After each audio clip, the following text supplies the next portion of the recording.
En 2023, plus de 500 000 jeunes âgés de 3 à 17 ans s'entraînent dans nos écoles de tennis. L'attractivité de notre sport reste forte, mais comme nous ne répondons pas exactement aux attentes des joueurs et de leurs familles, un jeune sur deux en moyenne arrêtera le tennis dans sa 3e année.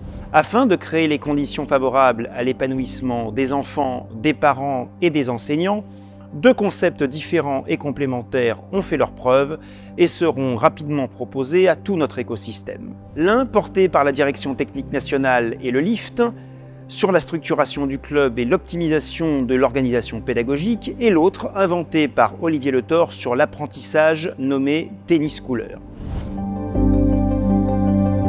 Le premier levier abordé dans le processus de modernisation est le format de jeu sur lequel l'enfant va évoluer. Ce sont les plateaux multicouleurs de la galaxie tennis. Les plateaux multicouleurs ont la particularité de rassembler un grand nombre d'enfants d'âge et de niveau volontairement hétérogènes sur un même créneau horaire. La séance est organisée pour que chaque enfant soit en mouvement permanent grâce à la variété des situations et à la présence des coachs juniors. Cette optimisation chez les U10 permet de libérer des créneaux et de refaire jouer un plus grand nombre d'enfants chaque semaine. Le regroupement des filles d'âge et de niveaux différents devient possible et favorise le développement de la pratique féminine. Les plateaux multicouleurs sont encadrés et supervisés par un ou plusieurs enseignants qualifiés. Ceux-ci seront aidés par des coachs juniors qui animeront chacun des ateliers en y apportant du lien social, de la qualité et de la quantité de frappes. La gestion de ce grand groupe nécessitera de maîtriser un certain nombre de préconisations et une méthodologie qui sont abordées dans les formations fédérales.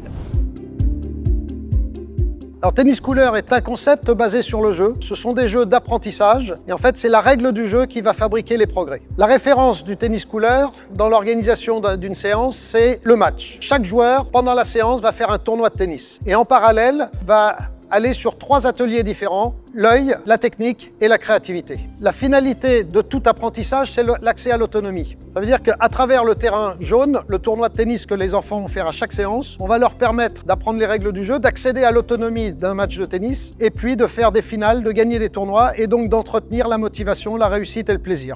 Premier moment, c'est les jeux d'apprentissage autour de l'œil, avec comme objectif de rendre disponible le joueur dans sa séance. Le deuxième moment, c'est le travail technique. Donc ce travail technique ne s'articule pas autour de la gestuelle, mais autour de la frappe de balle. Donc on travaille les éléments biomécaniques de la frappe et pour ça on va utiliser une chronologie autour des 5 secrets de la frappe. Le troisième moment de la séance, ce sont les jeux d'apprentissage autour de la créativité. Donc ce sont les espaces de jeu qu'on va utiliser avec différentes formes, triangles, largeur, rond, qui vont permettre aux joueurs de créer tout au long de sa séance. Quatrième moment qui se déroule tout au long de la séance et à chaque séance, c'est le match. C'est lui qui va cristalliser l'ensemble des apprentissages et qui va permettre surtout aux joueurs à être autonomes. Que vous soyez dirigeant ou enseignant, si cette approche pédagogique du tennis cooler et celle sur l'optimisation de votre école de tennis vous intéresse, prenez contact avec les coordonnateurs de l'école de tennis de votre région. Ils vous proposeront un parcours de formation adapté pour vous accompagner au mieux dans cette modernisation.